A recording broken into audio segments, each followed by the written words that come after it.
नमस्कार, हम हैं अरनाला विरार में। आज हम इस विषय पे चर्चा कर रहे हैं कि आज यहाँ पे सच एक घटना घटी है जो एक आदिवासी लड़की के साथ हुआ है।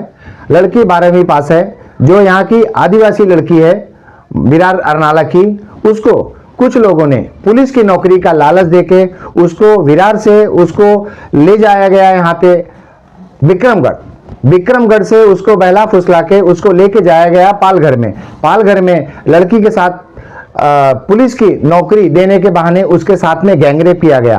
गैंगरेप करने के बाद लड़की को किसी के द्वारा उसको संगमनेर में जाके उसको वेश्यावृत्ति में बेचा गया। वेश्यावृत्ति में 2 महीना रहने के बाद वो लड़की फिर वापस से किसी पैसे वाले व्यक्ति ने, जो वहां का नामी व्यक्ति है जिसका नाम नहीं दे सकते हैं, उसने उस लड़की को खरीद को लेके गया। उस आदमी ने भी उस लड़की के साथ गैंगरेप किया। गैंगरेप करने के बाद उसके घर वाले लड़की को परिवारजन तलाशते रहे, लड़की अंत तक नहीं मिली। जबकि उनके परिवारजन का कहना है कि 6 महीना पहले विक्रमगढ़ पुलिस में उन्होंने कंप्लेन किया है। जो वहां विक्रमगढ़ की पुलिस है उन्होंने मिसिंग का रिपोर्ट लिया था। अभी ये लड़की कैसे उन राक्षसों के बीच से बच करके भाग के आई हुई है अपने परिवारजनों के पास। आइए देखते हैं इस लड़की के साथ में दुर्दशा क्या हुआ है। उनके परिवारजनों का यह भी बोलना है कि इंस्टा, फेसबुक, ट्विटर या किसी अनजान व्यक्ति के बातों में ना आए, क्योंकि जो सोशल मीडिया में चल रहा है या जो आए दिन ऐसा लड़कियों के साथ में हो रहा है, ऐसा क्यों हो रहा है। इतना भी होने के बाद लड़कियों को खुद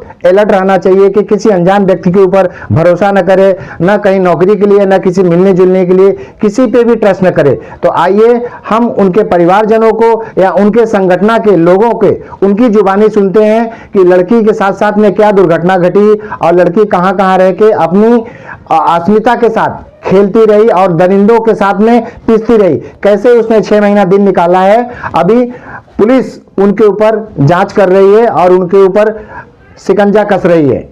पक्षाच्या कार्यकर्त्यांनी तिला आम्हीच दाखवलं तर तिला मी पैसे देईन वगैरे, आणि तिला जबरदस्तीने बोईसर या ठिकाणी नेऊन तिच्यावर रात्रभर शरीर संबंध केले, तिला जबरदस्ती केली।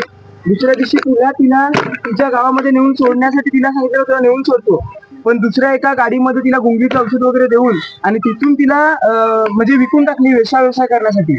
आणि ती जेव्हा बेशुद्ध होती, पण जेव्हा तिला नेलं म्हणजे व्यवसायाच्या ठिकाणी, तेव्हा तिला ते सुधच नाही का मी कुठे आले आणि काय आहे। 2 महिने ती त्या व्यवसायाच्या ठिकाणी होती। त्यानंतर तिला तिथून पुन्हा विक्री झाली तिची, आणि ती अकोले संगमनेर ह्या भागामध्ये तिची एका माणसाने विकत घेतली तिला। 6 दिवसानंतर लग्न झाल्यानंतर 4 महिने ती त्याच्या घरात राहिली। तो माणूस बिगर आदिवासी आहे, विक्री करणारी माणसं बिगर आदिवासी आहे। दुर्दैव असं आहे की 6 महिन्या अगोदर त्या मुलीच्या आई वडिलांनी विक्रमगढ़ पोलीस स्टेशनला मिसिंगची तक्रार दाखल केली होती। हे किती दिवसापूर्वीची गोष्ट आहे? 6 महिन्यापूर्वी। आणि त्या लोकांची एवढी गरीब परिस्थिती आहे की बाप बोटीमध्ये जातो कामाला, आणि असं असून सुद्धा तिला म्हणजे 6 महिन्यापासून ती काय सापडली नाही पोलिसांना वगैरे कुठेच। 6 महिन्यानंतर जेव्हा ती तिकडनं 2-3 वेळा पळ काढण्याचा प्रयत्न केला, पण शेवटी ती अपयश ठरली, आणि मग नंतर ती पळून घरी आली। आल्यानंतर गेल्या 9 दिवसापासून ती लोक पोलीस स्टेशनला जात आहेत। तिथल्या पोलिसांनी सिनियर पीआय पर्यंत हे प्रकरण पोहोचवलं नाही, आणि ती लोक सुद्धा तिथे गेली नाहीत। आणि नंतर ती लोक आमच्याकडे आले, संघटनेकडे, लोकशाही महिला संघटनाशी लालबावट्याकडे आले। आम्ही लोकांनी पत्रकार परिषद घ्यायचा ठरवलं, मात्र पोलिसांनी आम्हाला चांगल्या पद्धतीने सहकार्य केलेलं आहे। अरनाला पोलीस स्टेशनचे पीआय साहेब असतील, एपीआय असतील, या लोकांनी सुद्धा सांगितलं की वाटलं तर इथे तुम्ही 0 FIR करा, परंतु आम्हाला कायद्यावर चांगल्या पद्धतीने विश्वास आहे। विक्रमगढ़ पोलीस स्टेशनच्या पीआयने सुद्धा आम्हाला सांगितलं की तुम्ही इथे या, आम्ही तुमची FIR घेतो। आणि त्याच्यासाठी आता आम्ही विक्रमगढ़ला चाललोय तिला घेऊन, आणि त्या ठिकाणी आम्ही पिटा असेल, मानवी तस्करी असेल, 376 असेल, किडनॅपिंग असेल, ह्या सर्व कलमानुसार गुन्हा दाखल करणार आहोत।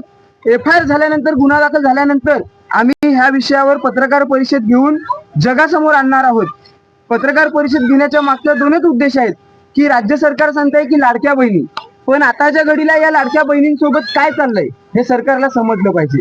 त्यानंतर माझ्या तमाम ज्या बहिणी असतील ह्या बहिणींना सुद्धा समजलं पाहिजे की आपण जेव्हा एखादा इंस्टा, फेसबुक, व्हॉट्सअपच्या माध्यमातून एखाद्याच्या मागे जातो, तेव्हा हे अशा पद्धतीचा फायदा वापर घेऊन आणि असं हे होते। आज त्यांच्या घरची परिस्थिती एवढी गरिबी आहे की हिला शोधण्यासाठी तिच्या आई वडिलांनी गळ्यातलं मंगळसूत्र, कानातली, पोराची बाईक विकली, आणि जिथे जिथे मर्डर व्हायचं, जिथे जिथे शोध लागायचा की इथे असा प्रकार घडलाय, तिथे तिथे ती लोक तिच्या शोधात जायचे, पण ती सापडली नाही। आणि 6 महिन्यानंतर ती पोरगी सुखरूप पुन्हा आलेली आहे। पण ती आता एवढी खच्चीकरण झालेली आहे की ती मुलगी जगू शकत नाही अशी आम्हाला सांगते. कमी तोंड कसं दाखवणार.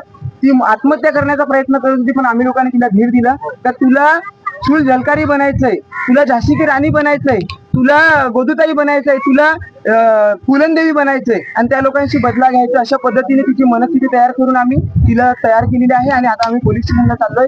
FIR करणार आणि ताबडतोब त्या लोकांना अटक करायला लावणार. आणि आमचा पूर्णपणे संशय आहे की हे एक आणि दोघांचं काम नाही, याच्या मागे फार मोठा रॅकेट आहे आणि ते रॅकेट समोर आलं पाहिजे. आणि त्याच्यासाठी तुम्ही लोकांनी या ठिकाणी उपस्थित राहिले. पोलिसांनी सुद्धा चांगल्या पद्धतीने सहकार्य केलं. दुपारपासून पोलीस मोठ्या प्रमाणात आमच्या घरी आम्हाला आमच्या प्रोटेक्शनसाठी आहेत की तुम्हाला कुठल्या पद्धतीचं काय धक्का नाही लागला पाहिजे. म्हणून सर्वांचे आभार व्यक्त करतो आणि पोलीस आम्हाला सपोर्ट करतील सांगू.